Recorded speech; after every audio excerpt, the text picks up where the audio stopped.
Not every fairy tale has a happy ever after. The story of Cinderella is globally renowned, and there have been many versions of this tale throughout history. The most famous and widely recognized version today is the one included in a collection of fairy tales published in 1697 by Charles Perrault, often referred to as the father of French children's literature.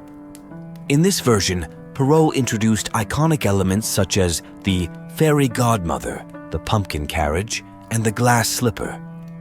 This version was later adapted by the Brothers Grimm and the Disney Company, and to this day it is still among the most beloved fairy tales worldwide. Perrault was a renowned 17th century French poet and writer who also served as a lawyer and the royal superintendent of buildings. His fairy tales were adapted from folk stories, modified to better reflect the realities of his time. During Perrault's lifetime, there was already a story circulating in France about a real-life Cinderella, none other than Louise de Lorraine, the queen consort of Henry III. Louise was born on April 30th, 1553, at the Château de Noblewoman, located in the Lorraine region of France. She belonged to a branch of the ancient House of Lorraine, and her father was Nicholas of Lorraine, Duke of Mercœur. Louise was the only child of Nicholas and his first wife, Marguerite, to survive into adulthood. Her grandfather was Antoine, Duke of Lorraine, and her grandmother was Renée of Bourbon. Although Louise was not of royal birth, she came from an independent ducal lineage, which made her status more prestigious than that of most French nobility. Louise's mother passed away when she was just 1 year old. Shortly after, her father remarried, bringing a stepmother, Jeanne, into the household. Jeanne was kind-hearted and took great care of young Louise, ensuring she received motherly love during her early years. However, this good fortune ended when Louise turned 15, as Jeanne passed away that same year. Louise was deeply saddened, and what made matters worse was that her father, without much time spent mourning, remarried the following year. The arrival of her second stepmother, Catherine, marked the onset of hardship in Louise's life. Catherine lacked even a trace of Jeanne's kindness and treated Louise with contempt, which may have been partly due to the fact that there was just a 3-year age gap between them. When Nicholas married Catherine, he was already 45 years old, while Catherine was only 19. She felt resentful about having to marry a man 26 years her senior and move from Paris to the small town of Nomeny. She directed all her anger at her stepdaughter. Catherine forced Louise to move out of her original quarters, claiming the space was needed for her future children. Louise was relocated to a remote, damp room in the castle, where sunlight never reached and the conditions were poor. Her education was also interrupted, and she was forced into a nun-like seclusion, spending her days in charity work, prayer, reading, pilgrimage, and embroidery. After Catherine had her own children, Louise's situation grew increasingly dire. All of her luxury items and beautiful clothes were confiscated by Catherine for her own daughter, leaving Louise completely isolated socially, with only her maid, Mademoiselle Chanchy, for companionship. Louise's father, Nicholas, turned a blind eye to the unjust treatment of his daughter. As the patriarch, and with France engulfed in the turmoil of the religious wars, the constantly shifting political landscape was his primary concern. He had no time or interest to spend on his family and paid no heed to his daughter. By 1573, Louise was already 20 years old, yet due to her family's neglect, no marriage prospects were arranged. However, neither Nicholas nor Catherine anticipated that this year would bring a significant turning point in Louise's fate, one that would directly impact the whole family's future. Let's move from the small town of Nomeny to Paris, where the young Charles IX had taken the throne. Since Charles IX had no children, the heir to the throne became his younger brother, Henry, Duke of Anjou. Having just been elected King of Poland by the Polish nobility, Henry was on his way to assume his new role. During his journey, he would stop in Nancy, the capital of the Duchy of Lorraine. At that time, the Duchess of Lorraine, Claude, who was Henry's sister, and her husband naturally planned to entertain her brother with a grand banquet, Every member of the House of Lorraine, including the branch to which Louise's family belonged, was invited to Nancy to attend the grand banquet and ball held in honor of Henry, Duke of Anjou. Since the invitation explicitly stated that all family members must be present, even though Catherine was reluctant, she couldn't exclude Louise, as Louise was still the eldest daughter of the family. The 20-year-old Louise had not appeared in public for a long time, so when she arrived at the ball, many people began to whisper in amazement about the tall blonde beauty from the House of Mercœur. Although Louise was not as lavishly dressed as the other young ladies, her natural beauty was undeniable. Henry was instantly captivated by Louise. Unexpectedly, he walked straight toward her. The Duke of Lorraine quickly introduced his niece to Henry, and in full view of everyone, Henry invited Louise to join him in leading the first dance of the ball. At a ball, the highlight is the opening dance, usually initiated by the highest-ranking person who invites a partner to begin. The partner who receives this invitation naturally becomes the center of attention. One can easily imagine how many envious and jealous gazes were cast upon Louise, the ugly duckling, when she received this invitation, especially from Catherine, whose face showed a dramatic array of incredulous expressions. During the few short days in Nancy, Henry and Louise were inseparable. Through their conversations and time together, he grew increasingly fond of this kind and gentle lady. She was humble, mild-mannered, and conducted herself with grace and courtesy. In certain aspects, Louise particularly reminded Henry of a woman he had once loved, Marie of Cleves, the wife of the Prince of Condé. Louise was also deeply impressed by Henry. He was 2 years older than Louise, handsome, dashing, and exceptionally well-groomed, always dressing more elegantly than even the most refined gentleman. A few days later, Henry and Louise said their goodbyes and went their separate ways. As Louise returned to Nomini, she felt a tinge of melancholy. The past few days had felt like a dream, and it had been a long time since she had been so happy. Now, she had to return to her cold and lonely quarters. Was this beautiful encounter destined to be nothing more than a fleeting moment? Another year passed quickly, and in May 1574, the young Charles IX suddenly passed away. Upon receiving the shocking news, Henry rushed back from Poland to Paris to claim the throne.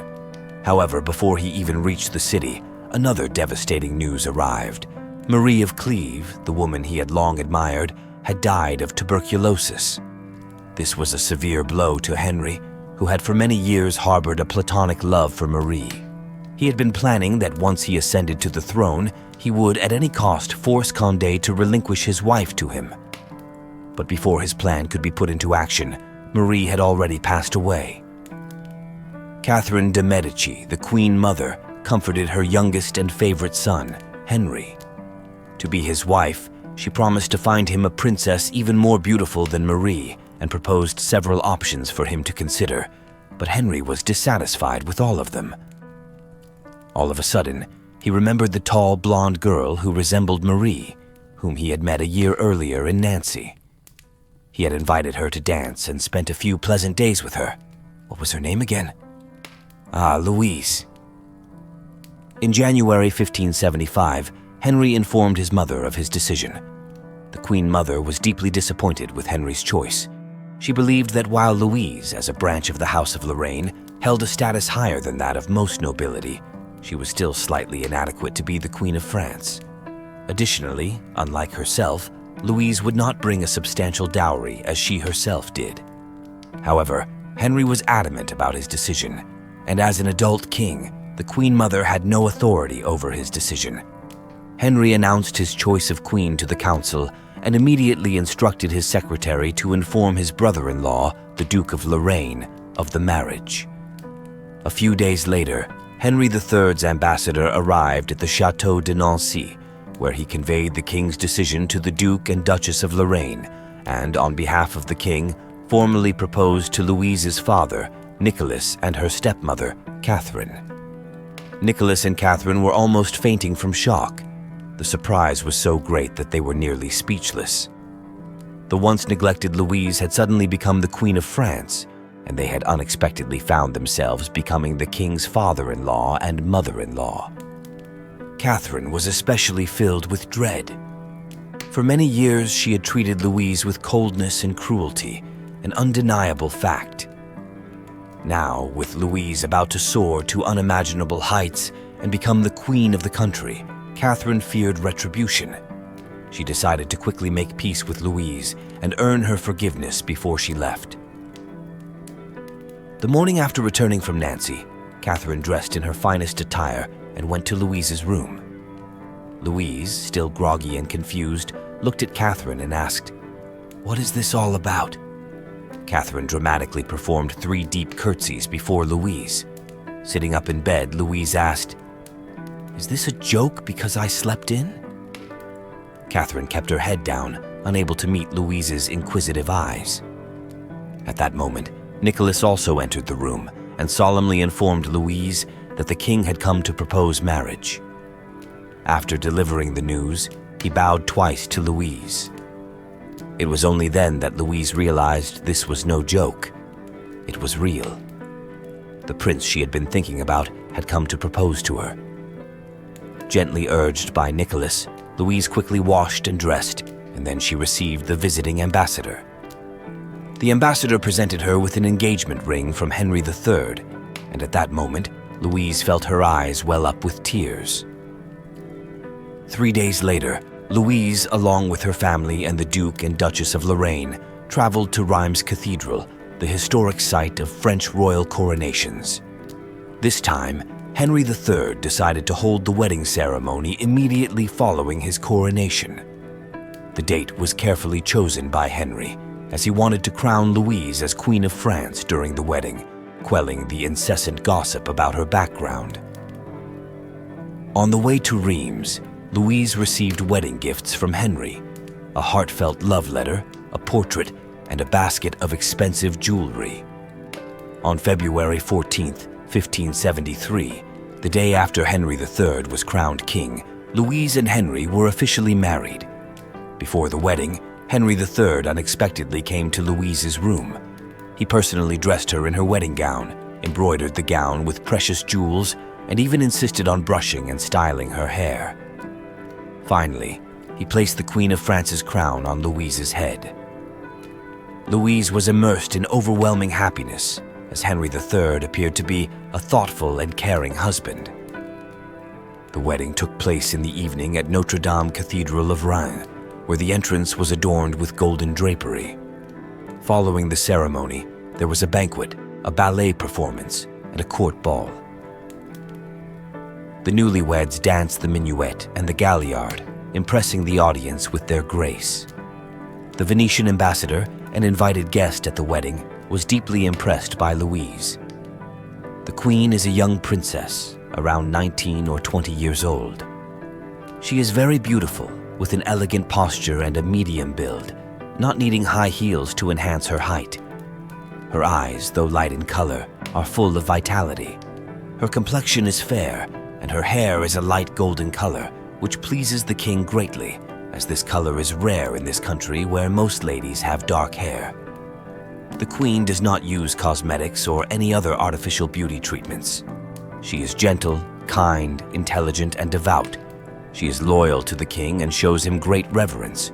In short, it is impossible to witness a more perfect union than the one between them. Louise's life underwent a complete transformation in just 1 month. At the beginning of the month, she was still a duchess's daughter, but by the end, she had become the Queen of France.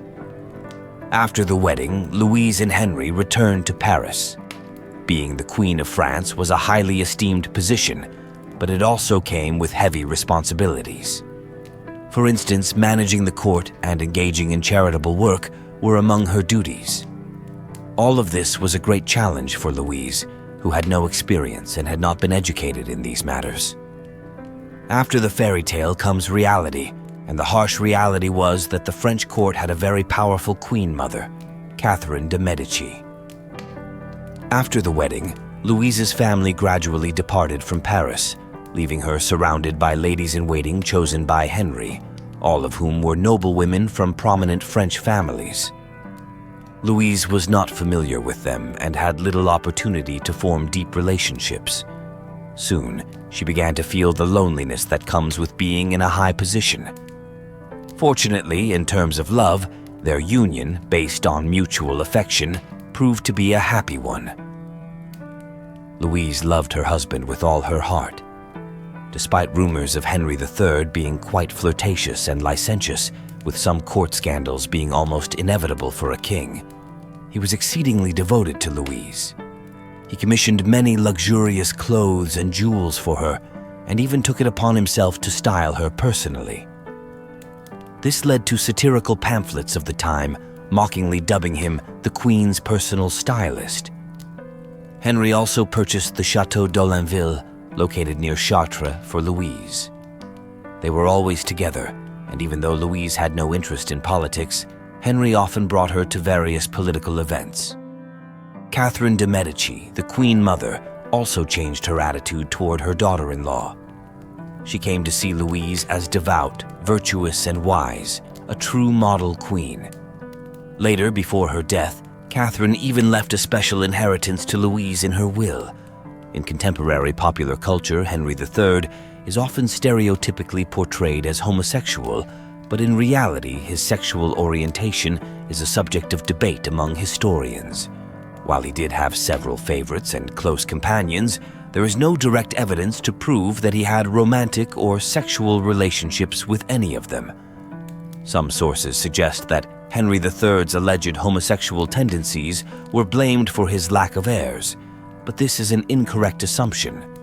In fact, Henry and Louise began trying to have children shortly after their marriage. Louise suffered a miscarriage not long after their wedding, and over the next 10 years the couple tried every possible method and made numerous pilgrimages to pray for a child. The urgency became even more acute after the death of Henry's brother François, as the Valois line faced the threat of extinction. On September 24, 1581, a spectacular ceremony took place in the Salle Bourbon in Paris. At that time, the Duke of Joyeuse married Louise's younger half-sister, Marguerite.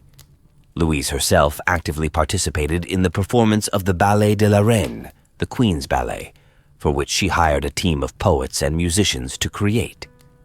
At the end of the performance, Catherine de' Medici presented Henry and Louise with a golden plaque depicting dolphins swimming in the sea, symbolizing her wish for the king and queen to have a male heir to inherit the throne. It is hard to say whether the infertility issue was Louise's or Henry's. Although Henry had other mistresses, these affairs were brief, and he never established an official mistress throughout his life. In 1584, rumors began circulating at court that due to the lack of children, Henry was planning to divorce Louise and remarry, putting Louise's position in jeopardy. The situation became so precarious that one of her close friends even suggested that she take drastic measures to conceive by sleeping with another man. However, Louise rejected this suggestion outright. There was no way she would betray her husband, even if it meant losing her position as queen. In the end, Henry proved his feelings for Louise by reassuring her that he had never intended to divorce her. Louise dedicated most of her time to charitable work, frequently visiting charitable hospitals and convents in Paris. This made a very good impression on the Parisians, who saw the Queen as a sweet, kind, and devout woman, despite her not having borne children.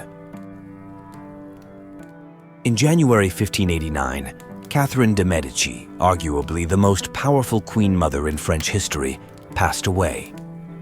Her death caused political turmoil, and the conflict between Catholics and Protestants reignited. Louise's family, the House of Lorraine, betrayed Henry III, prompting Louise to sever ties with them and resolutely stand by her husband.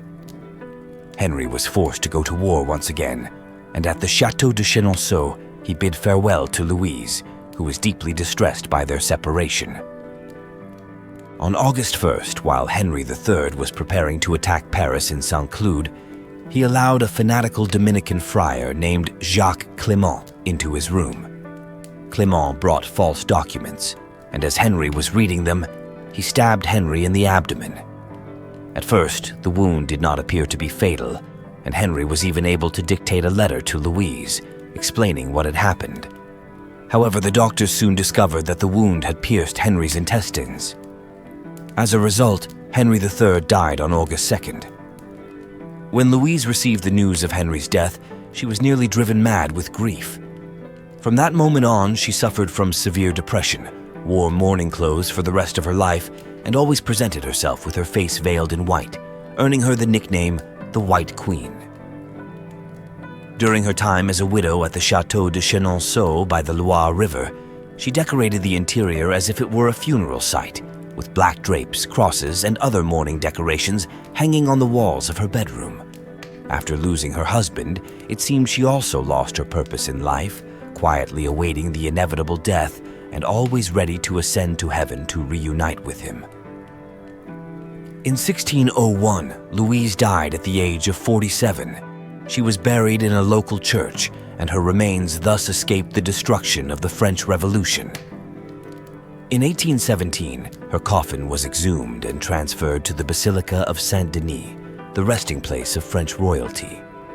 She was the only member of the French royal family who died before the Revolution, whose remains were preserved intact.